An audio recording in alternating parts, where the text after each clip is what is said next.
जी नाज़रीन, ब्रेक के बाद आपको खुशामदीद कहते हैं। कानून नाफिज करने वाले इदारे कल कराची यूनिवर्सिटी में पेश आए वाक़े की तहकीकात कर रहे हैं और जो वीडियोज़ सामने आई हैं उसमें एक ख़ुदकुश हमलावर औरत निकली, पढ़ी लिखी तालीम याफ्ता, बच्चे मौजूद, और उनका खामद के बारे में ये कहा जा रहा है कि मुबैना सहूलतकार है और ख़ुद भी डॉक्टर है। और इसमें जो नया रंग आया बलूचिस्तान की मूवमेंट में कि इस तरह के हमले तो पहले ख़ुदकुश हमला आवर को यूज़ करना अपने मकासद के लिए, और जो वीडियो सामने है और डायरेक्ट चीन को धमकी दी जा रही है। इससे पहले कराची का अगर हम एक पैटर्न देखें कि जहाँ पे भी चाइना के शहरी के ऊपर हमला हुआ है उसके अंदर ये बलोच मुलव्वस पाए गए, और चीनियों को क्यों टारगेट किया जा रहा है, गुफ्तगू करनी चाहिए। इसके पीछे कौन है? कल से इस पर बहुत ज़्यादा गुफ्तगू हो रही है, और एक तो सच्ची बात यह है कि हम एनालिसिस करते हुए हम अपने ज़ाती तअस्सुब को बाला ताक नहीं रखते। एक तवील अरसा हम सुनते रहे कि जी मुसलमानों ने ये खुदकुश बमबारी शुरू की, और जी हालांकि श्रीलंका से हुई, श्रीलंका से भी पहले कामाकाजी जैपनीज। अच्छा।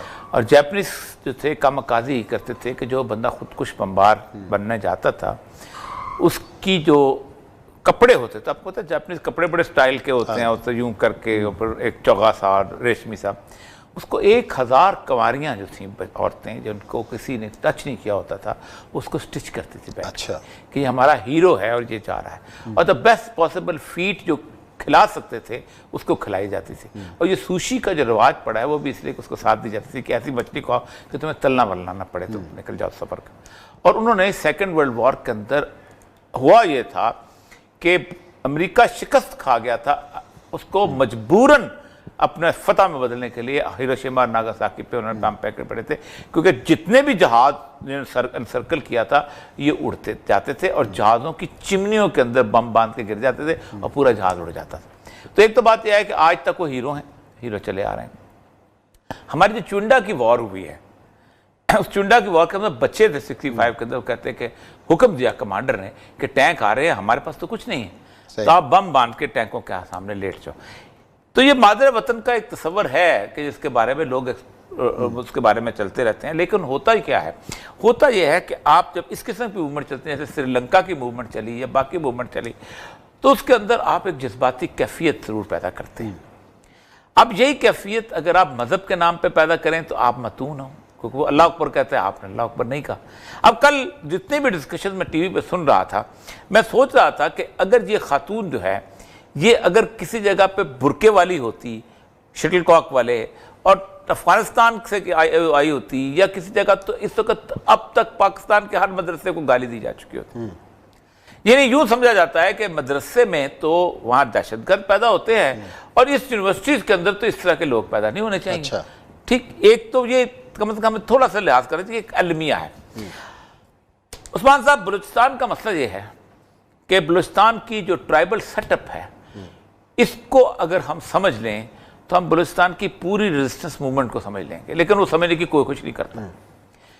सबसे बड़ी जो रेजिस्टेंस मूवमेंट है 1974 की है। 73 में जिस वक्त भुट्टो साहब आए हैं तो उन भुट्टो साहब के साथ हुआ यह था कि यहाँ पर एक रशियन इन्फ्लुएंस था इन सारे लोगों के अंदर। जितने भी नेशनल अवामी पार्टी में जितने सरदार शामिल थे उनके बारे में अमरीकियों का ख्याल था कि ये प्रो रशियन है और रशियन जो है वो यहाँ पर एनेक्स करेंगे। एक दिन अफगानिस्तान में जो बैठे हुए हैं तो शाह ईरान जो था उसकी भी ऐसे टांगें कांपने लगी थी कि मेरा मानना भी मतलब हो कि 40 लाख बलोच तो वहाँ पे मौजूद है, तो एक तो कुर्दों से मेरी जान नहीं छुट रही, ऊपर से बलोच आ जाएंगे। तो भुट्टो ने एक अपनी जाती इनाम को ख़त्म किया। आप सोचें, आपको पता है कि इस बलोचों को जो मूवमेंट चल रही थी उसको काउंटर करने के लिए, उसको दबाने के लिए, उसके ऊपर आर्मी एक्शन करने के लिए कौन आया होगा? नवाब मोहम्मद अकबर खान बुगटी। अच्छा। उसको उन्होंने गवर्नर लगाया। जुलूस मुझे आज भी याद है, अली अहमद कुर्द की मैं बड़ी इज्जत करता हूँ बाद मामला के अंदर, कि अली अहमद कुर्द और ये जो थे, ये जिस बात में आगे वो ऐलान हो गया और नवाब बुगटी का जो था वो अपना एक हरकारा जो था वो टांगे के अंदर और जीप के अंदर के नवाब अकबर बुगटी का चार्ज संभालने के लिए आ रहे हैं और एक सन्नाटा छा गया बलोच ट्राइब, वो में से बुगटी सबसे बड़ा ट्राइब, तो उन्होंने कहा हम जुलूस निकालेंगे। अच्छा। तो पूरे जिना रोड के ऊपर से 2 लोग निकले थे, एक अली अहमद कुर्द और एक अमान अल्लाह शाह सही। अच्छा। जमीयत का वो उस वक्त सरबाज, ये 2 थे, कोई बंदा निकला था। तो बकबर बुगटी ने 9-10 महीने वो बाकायदा एक्शन किया और आज भी वो तस्वीरें लोगों के पास संभाली हुई हैं कि रोज़ आता था इन्होंने इतने हथियार डाल दिए, इन्होंने इतने हथियार डाल दिए, इन्होंने इतने हथियार डाल दिए। फिर इससे पहले भी अगर आप चले जाएं तो खान ऑफ कलात की लड़ाई जो थी, अब्दुल करीम बलोच वाली लड़ाई, इसको बहुत हीरो बना बना के पेश करते हैं और वो मस्तूंग से इस इलाके से बाहर नहीं निकल सकी थी। 60 के अंदर जो उनकी मूवमेंट थी जवाब शेरू वाली, वो जो माओइस्ट और सारा कुछ, वो भी एक पर्टिकुलर इलाके तक महदूद थी। हमारा जो बैठता है ना, हमारा जो इंटेलेक्चुअल, एक दो तरह के इंटेलेक्चुअल है। एक तो टीवी पे बैठता है जो कहीं और से सुना के बातें, एक इंटेलेक्चुअल है जो स्टाफ कॉलेज पे बैठता है। अच्छा। सिविल में भी और ब्यूरोक्रेसी और मिलिट्री में भी। इनको कुछ पता नहीं होता, मैं सच्ची बात बताऊं। ये वहां पर बैठ के तजिए करते हैं, जायरिंग की किताब उठा ली, स्लैग हैरिसन की किताब उठा ली, फलाने की ले ली, ये कर दिया, 4-5 रिपोर्टें बना ली, ये कर लिया, अब हम ये कर देंगे।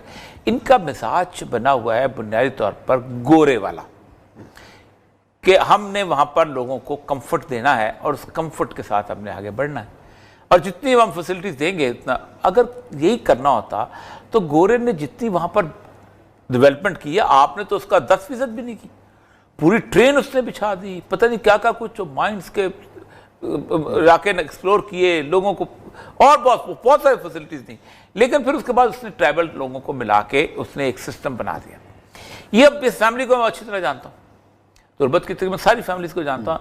मकरान वो इलाका है जो सबसे पढ़ा लिखा इलाका है। अच्छा। और जहाँ ट्राइबल सिस्टम बिल्कुल खत्म हो चुका है। नवाब बाई खान और द लास्ट मैन जो कि वहाँ पर नवाब था, और वो कायद आज़म के साथ नवाब मकरान शामिल हो गए थे और खान कनात को छोड़ के यहाँ आ गए थे। पढ़े लिखे लोग हैं, इंटेलेक्चुअल किस्म के लोग हैं। आपको हर बंदा जो है वो एक हारमोनियम पकड़े हुए गाता हुआ नजर आएगा। फिर सबसे बड़ी बात यह है कि ईरानियन इन्फ्लुएंस बहुत ज़्यादा है वहाँ पर, बहुत ज़्यादा। तीसरी बात यह है कि गल्फ के साथ, मस्कत के साथ उनके रिलेशनशिप, ये चीज़ भी है। चौथी बात यह है कि कराची मुस्तकिल आना जाना है। लियारी में आपको उनका एक रिश्तेदार लियारी में बैठा हुआ मिलेगा, निकलना है वहाँ से। एक ज़माने में अवारान से निकलते थे, अवारान से निकले खुबदार के रास्ते सीधा कराची पहुँच गए। वहाँ ना हुआ तो लसबेला के राके उथल से होते वहाँ से निकल गए, और नहीं हुआ तो वो अभी जो बन गई है सड़क जो है वहाँ से निकल गए। हमारे यहाँ मसला यह है कि हम जाते हैं उसको स्ट्रेटेजिक एरिया के तौर पर लेते हैं। हम कहते हैं हमारी मर्जी का वहाँ MNA होना चाहिए, हमारी मर्जी का वहाँ MP होना चाहिए। एक 100, 150 वोट लेके MP जीते हुए थे। हम नेचुरल लीडरशिप को हम आगे नहीं आने देते। उस्मान साहब, मैं आपको छोटी सी बात बताऊं। सिब्बी में मैं था, सिब्बी में खैर बख्श मरी का नाम ऐसे था कि लोग उसको जिसे कहते हैं पाँव को हाथ लगा के पिलते। वापस आया, अगरचे के लोग बलोच नाराज थे, उसके अपने मरी ट्राइब नाराज था, लेकिन सिलाची वगैरह दूसरे तीसरे समझते थे कि एक वोट नवाब साहब का है। अच्छा। उसका बड़ा बेटा नवाब चंगेज मरी उस थम्बिंग मेजॉरिटी से जीत गया, कब्जे आएगा। उसके बाद वो उसी जगह रहा लेकिन डिलीवर नहीं कर सका। 2.5 साल के बाद वही इलेक्शन में मैं वहीं पर था, एक ऐसे बंदे से हारा जिसका बलोच होना भी मशकूक था। अच्छा। मीर अब्दुल जब्बार से हारा था। वो कहते कि सिंधी है, ओरिजिन का अपना अपना ये है। नवाब मरी का बेटा हार गया। अच्छा।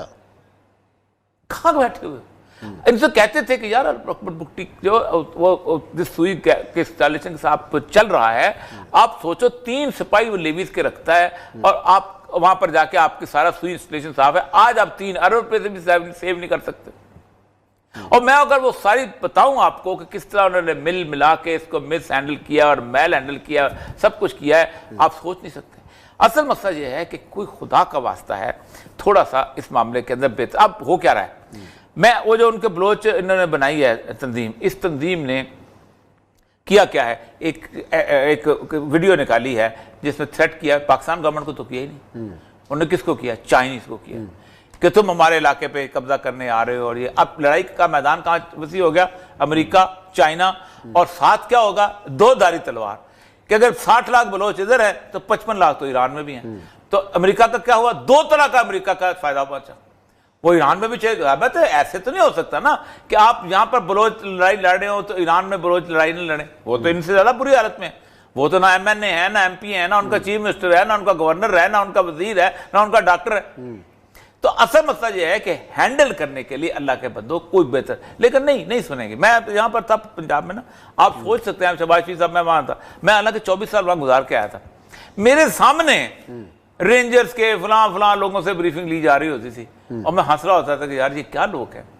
चलें, शहबाज शरीफ साहब को मशवरा देंगे कि आपसे इस मामले में ब्रीफिंग तफसीलन लें ताकि सही इकदाम उठाए जाएं। ब्रेक लेते हैं, ब्रेक के बाद आएंगे और जिक्र करेंगे बिलावल भुट्टो जरदारी साहब वज़ीर ख़ारजा बने, अपने नाना से किस तरह मुख्तलिफ होंगे, इस पर करेंगे बात ब्रेक के बाद।